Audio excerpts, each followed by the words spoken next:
हनुमान चालीसा पढ़ते वक्त भूल कर भी न करें, ये गलतियां उठाने पड़ सकते हैं बुरे परिणाम। हनुमान चालीसा। हनुमान जी प्रत्यक्ष देवता है, वे तुरंत प्रसन्न हो जाते हैं। कहा जाता है हनुमान जी के पूजन से सभी काम सिद्ध हो जाते हैं। गोस्वामी तुलसीदास द्वारा रचित हनुमान चालीसा वीर हनुमान को प्रसन्न करने के लिए सबसे सरल और शक्तिशाली स्तुति है। इसकी हर चौपाई अलग अलग रूप से शक्तिशाली है। जीवन की हर समस्या का समाधान हनुमान चालीसा द्वारा किया जा सकता है। नित्य प्रति हनुमान चालीसा का पाठ करने से आत्मविश्वास में वृद्धि होती है। हनुमान चालीसा का पाठ करने से भक्तों के सभी कष्ट दूर हो जाते हैं। लेकिन उनकी निरंतर आराधना के बाद भी आपको लाभ नहीं मिल रहा है तो अवश्य ही आप कोई बड़ी गलती कर रहे हैं। आज हम आपको बताने जा रहे हैं कि आखिर किन गलतियों के कारण नहीं मिल रहा आपको हनुमान चालीसा का लाभ। हनुमान चालीसा पढ़ते वक्त भूल कर भी ना करें, यह गलतियां उठाने पड़ सकते हैं बुरे परिणाम। भक्त बजरंग बली को प्रसन्न करने के लिए अधिकतर लोग हनुमान चालीसा का पाठ करते हैं। विशेषकर मंगलवार के दिन हनुमान चालीसा के पाठ करने से मनचाहा फल प्राप्त होता है। हनुमान चालीसा के लिए किसी खास नियम की आवश्यकता नहीं होती है, लेकिन कुछ छोटी छोटी बातों का ध्यान रखना जरूरी होता है। हिंदू धर्म के अनुसार हनुमान जी की पूजा से शुभ फलों की प्राप्ति होती है। ऐसा माना जाता है कि उनकी पूजा से लोगों की समस्त मनोकामना की पूर्ति होती है और शुभ फलों की प्राप्ति होती है। इसी वजह से उनके भक्त जन उन्हें प्रसन्न करने हेतु कई विशेष उपाय आजमाते हैं। ऐसी मान्यता है कि हनुमान चालीसा में लगभग 40 चौपाइयां शामिल हैं। ऐसी मान्यता है कि यदि कोई व्यक्ति हनुमान चालीसा का पाठ करते समय सभी नियमों का पालन नहीं करता है तो उसे पूजा का पूर्ण फल नहीं मिल पाता है। तो आइए जानते हैं हनुमान चालीसा का पाठ करते वक्त किन गलतियों से बचना चाहिए।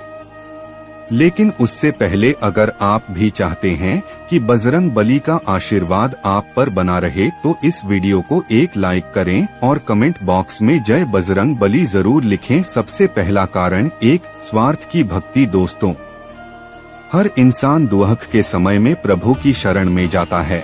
इसका मतलब ये नहीं कि उसकी भक्ति में स्वार्थ छुपा है।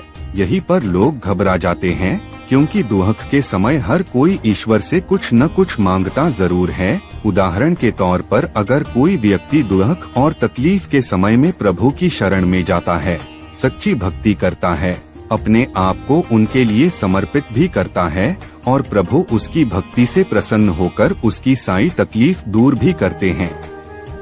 लेकिन सब कुछ अच्छा होने का बाद अगर वो व्यक्ति प्रभु से दूर हो जाता है, पूजा पाठ और सच्चे मन वाली भक्ति ही बंद कर देता है, तब जाकर आप कह सकते हैं उसकी भक्ति में स्वार्थ छुपा था। इसलिए कहता हूँ दुख के समय तो हर कोई ईश्वर को याद करता है, लेकिन सुख में भी जो प्रभु के निकट रहे और उनके लिए समर्पित रहे उसे निस्वार्थ भक्ति कहते हैं।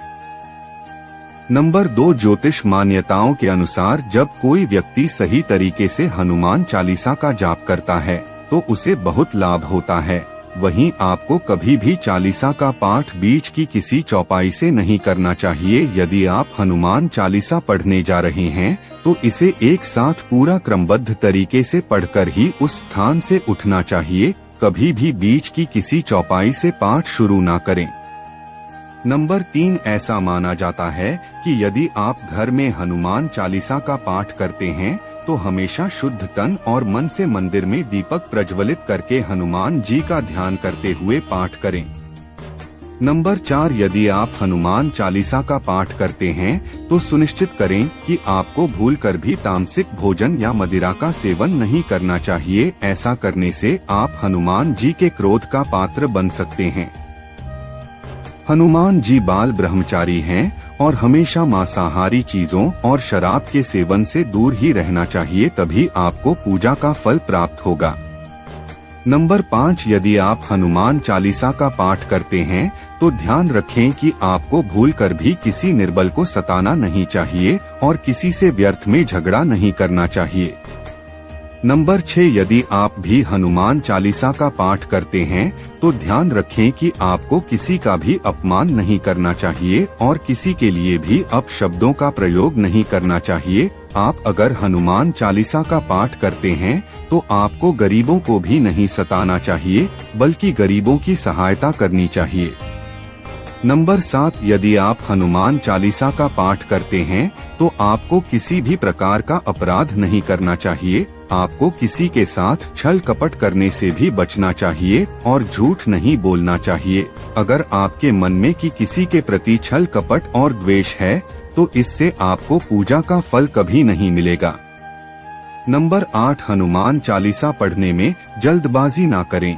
जब आप हनुमान चालीसा का पाठ करते हैं तब आपको कभी भी जल्दबाजी नहीं करनी चाहिए और कभी भी इसके किसी श्लोक का उच्चारण गलत तरीके से नहीं करना चाहिए। इसका पाठ हमेशा धैर्य पूर्वक करना चाहिए। नंबर 9, सभी इस बात से परिचित है कि हनुमान जी राम जी के परम भक्त हैं, इसलिए भगवान राम का नाम लिए बिना हनुमान चालीसा की शुरुआत ना करें, वरना आप इसके फल से वंचित रह जाएंगे। नंबर 10, हनुमान जी और उनके इष्ट श्री राम के चित्र की स्थापना करें। इसके बाद उनके समक्ष जल से भरा पात्र रखें। कम से कम 3 बार से लेकर 108 बार तक चालीसा का पाठ करें। घर में हनुमान चालीसा का पाठ करते समय तन और मन दोनों साफ होना बेहद जरूरी है। नंबर 11, हनुमान चालीसा का पाठ करते समय मन में किसी भी प्रकार के अनुचित ख्याल नहीं आना चाहिए। प्रयास करें कि चालीसा पाठ का समय रोज एक ही हो। विशेष दशाओं में यात्रा तथा सोते समय भी चालीसा का पाठ कर सकते हैं। नंबर 12, मंगलवार और शनिवार को हनुमान जी के दर्शन। हनुमान चालीसा का पाठ करने वाले को मंगलवार और शनि को हनुमान मंदिर में जाकर हनुमान जी के दर्शन जरूर करने चाहिए। यदि मंगलवार या शनिवार को हनुमान मंदिर में जाकर उनके सामने घी का दीपक जलाने से और हनुमान चालीसा का पाठ वहीं बैठकर करने से बड़े कष्ट दूर हो जाते हैं। नंबर 13, यदि आप हनुमान चालीसा का पाठ पढ़ते हैं फिर भी गलत लोगों की संगत में बैठते हैं, उनका साथ उनके गलत कामों में देते हैं तो आपका पतन निश्चित है, इसीलिए ऐसे लोगों से दूर ही रहे। नंबर 14, ज्योतिष के अनुसार मंगलवार के दिन 3 बार पाठ करना बेहद शुभ माना जाता है। जब भी आप पाठ करें तो सबसे पहले एक पात्र में जल भर कर रख ले। उसके बाद जब हनुमान चालीसा का पाठ संपन्न हो जाए तो उस जल को ग्रहण कर ले। इससे आपको लाभ तो मिलेगा ही, साथ ही हनुमान जी भी जमकर अपनी कृपा बरसाएंगे। नंबर 15, सूतक काल। परिवार में जब किसी इंसान की मौत हो जाती है तो वहाँ सूतक काल मान्य रहता है। जब तक यह सूतक काल रहता है तब तक हमें हनुमान जी सहित किसी अन्य देवी देवता की पूजा नहीं करनी चाहिए। इस दौरान मंदिर में भी प्रवेश न करें। दोस्तों, वीडियो अच्छी लगी हो तो लाइक जरूर करें और कमेंट में हनुमान जी का जयकारा जरूर लगाएं। जय श्री राम, जय हनुमान।